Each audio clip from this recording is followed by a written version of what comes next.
Hey everybody. So I just wanted to give it's exactly 2 weeks to the day since Sarah got unwell. So I just wanted to give everybody an update, and you'll understand why in a wee minute.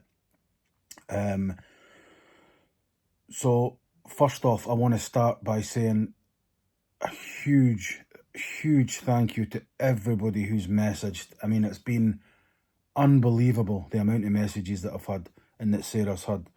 It's truly unbelievable.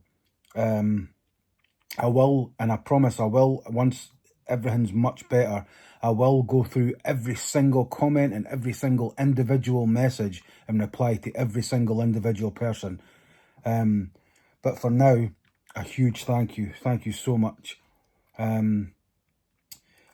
So basically what's been happening is, 2 weeks ago, I know I've mentioned this before, but it's just in case people haven't seen the other messages. Basically what happened is, 2 weeks ago today, at about 20 to 11 in the morning, Sarah started to get really sick. She was on the toilet with a sore stomach, and she started to be sick. Now, that's quite common for Sarah. I know that sounds weird to say, but she's got fibromyalgia, she's got irritable bowel, she's got a few things, and she obviously had the cancer and the tumour and all that sort of stuff. So it was just another off day for Sarah, we thought. And then, because we've been in and out the hospital so many times over so many months and so many years, we pay attention to what time things happen. And that's because when you go to the hospital, they'll say, what time did this happen? And we're all, I don't know. And exactly at 12 o'clock in the afternoon, so 20 minutes after the stomach stuff started, she let out a scream that I've never heard before. 25 years together, I've never heard the scream. So I says to her, I'm going to phone an ambulance. And she's like, yep, something's different. Something's just happened. I phoned an ambulance. The woman asked questions.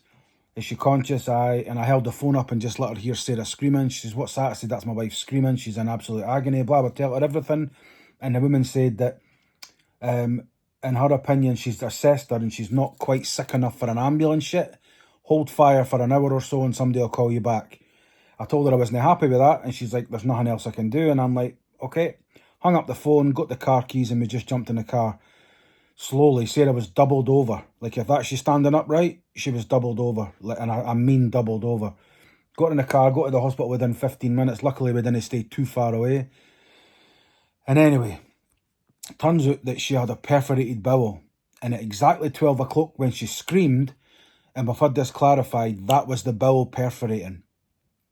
So obviously when your bowel perforates, poo and shit and poison goes into your organs everywhere, and it's dangerous.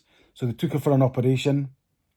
We had to sign loads of forms because they explained to us there was a 30 to 45% death rate of the operation. So we had to sign all these forms and blah, blah, blah, blah, blah. She survived the operation, obviously, and I went along. They phoned me, they were supposed to be about 7 o'clock, and they phoned me at 10 o'clock at night and says, look, they've just finished the operation. They'd prefer it if you just waited until the morning to come and see her. And I was like, right, okay, right. So I'm just sitting in the house with the dogs. And then at 3:30, 3:15 in the morning, they phoned me. And I've had that phone call before with my grandmother and various other family members. And it's that phone call, and I know this for a fact, that if you have a loved one that dies in the hospital don't phone you and say, I'm sorry, your loved one's died. What they do is they say, this took a turn for the worse, can you come in quick and safe? And obviously they drive like an arsehole, but can you come in quick? So when they say to you, can you come in quick, I didn't know if she was gone or if she was just deteriorating or whatever. So I get to the hospital and she had died. She actually had died for over a minute and a half. They brought her back and they put her into the ICU and all that stuff again. And then she turned out to have sepsis.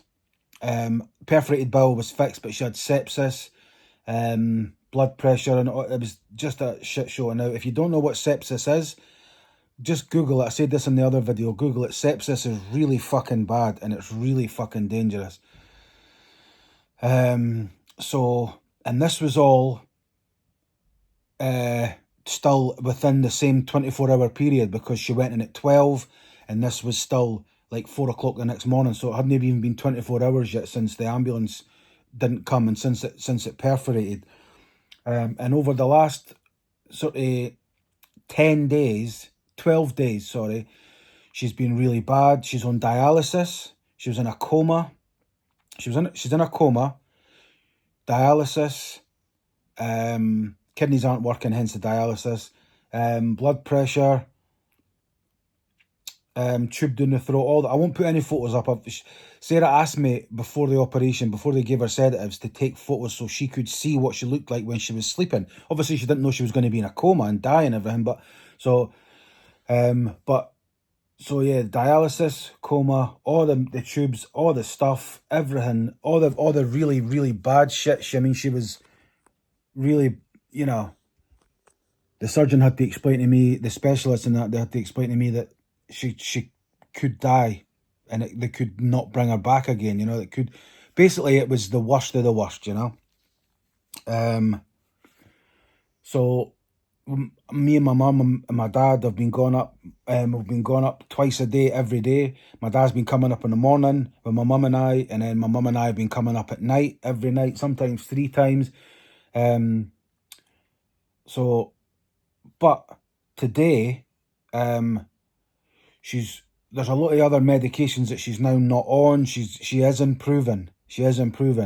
And today she was awake. Today's, like I say, it's Tuesday. It's exactly 2 weeks. It's the last day of April today. So what, the 30th or whatever it is? It's the last day anyway. And she was awake today. Still got the tube and stuff. Is still on the dialysis machine, still having, but she's not in a coma. She was squeezing my hand. She was responding to things that my mum and I were saying. She could nod her head a little bit. She could shake her head. She could, she was alert. So she's no longer in a coma. She's obviously still going to be in the ICU, because, not to be glasses half empty, but they've made us very aware that things are going really well, but she could still go backwards at any time. So we've got to be aware of that.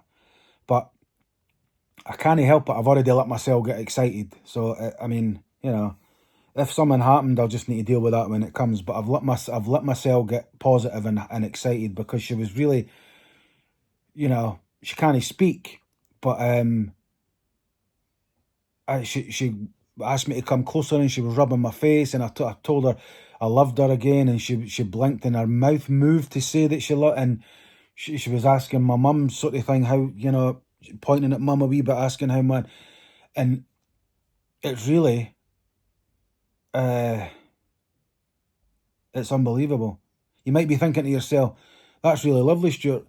How comes you're not crying? Are you not emotional? And I'm like, yeah, I cried for 6 days straight. I cried for about an hour and a half tonight, hence the state of the eyes. I cry all the time. I cry How to Train Your Dragon. So, Sarah, I've got no problem crying, but at the minute, I'm really quite elated. It's the first sort of elation I've felt, and I don't want to make it all about, I'm scratching my armpit, sorry, but I've allowed myself to get happy. So they tried to take the tube out yesterday or the day before, even though she was sleeping, but she wasn't strong enough to do it herself. So that's still in. But it's in the grand scheme of how long it's a baby step, but it's a huge thing. She's awake. I can't believe it. I'm blown away. So back up tomorrow, and but yeah, I just wanted to give everybody an update, and the only reason I put it on YouTube is because this is already at 10 minutes, and I wanted to let people know exactly what's been going on. I wanted to make clear about the thank yous. A special thank you to people reached out and offered to set up a GoFundMe, because obviously I'm not going to be able to work. Sorry, I'm not going to be able to open my shop for a while. But I very politely declined. I'm not one for, I don't like that. I appreciate the offer, and I like the fact that people want to help. That's not what I mean. I just don't like, oh, can you give me money? I need help. That's no, I don't like that. So what I done a commission thing, where just like in lockdown, you sent 40 quid, and you tell me what you want and I'll paint it. And I got, I don't know, 45, 50 paintings to do or something, maybe even 60, which is great. And then a friend of mine, Grant from Frightened Rabbit, and now Twilight Sad, messaged me and says, look, why don't he run a raffle by where, it's finished now, unfortunately, if you're watching this, it's finished, but whereby £3 to enter. We'll do an official raffle website. Grant took care of everything, bless him, and him and his wife. Honestly, I'm so grateful. And the winner gets chosen by the app or whatever it is that he used. And he contact me, the winner. He'll tell me what he wants, a Frightened Rabbit painting. I'll paint it, and I'm going to ship it to Grant or take it to him. And the rest of the band are going to sign the painting. So Grant done that for me, and that raised money for me, so I didn't have to worry about opening the shop and not being by Sarah's side. And then an Instagram page called Frabbit Postcards, Frabbit_postcards, done a thing. This person does textile, stitching and that sort of stuff, and little textile postcards. That's really cool. They done a thing as well, a raffle where you could win a one-off. It was based on my lick of painting that I'd done for the Frightened Rabbit book that I done a few years ago, the paint can with the brush and the dripping paint and stuff. So they done that, and that raised money as well. And I'm just a sort of special shout out to everybody that bought a painting, to the Frabbit postcard person for doing that. Thank you so much. And Grant, and I can't thank you enough. Honestly, I can't thank you enough. Obviously, Sarah and I weren't exactly destitute and broke, but it just means I don't have to worry about closing my shop for good, or I just don't have to worry about anything other than being by my wife's side, and that's what I'm supposed to do, you know. People that have known me for a long time, I've told multiple people I'm only really good at 3 things in the world: being a good son, a good husband, and a good tattooer. So, you know, I can't do one. I can always try and be a good son, but I just didn't want to be away for her, you know. And the ICU's not got visiting times as such. You can go there whenever you want. But, I mean, my mum and I were in there the other night, and obviously they had to pull somebody died, and they had to pull the curtains round, and then it's, you know, it's the place in the hospital for the sickest people. And at one point, the high specialist in there, after 7 days, said Sarah is still, and there's 30 bodies in that floor, still the sickest person in that unit. Yeah.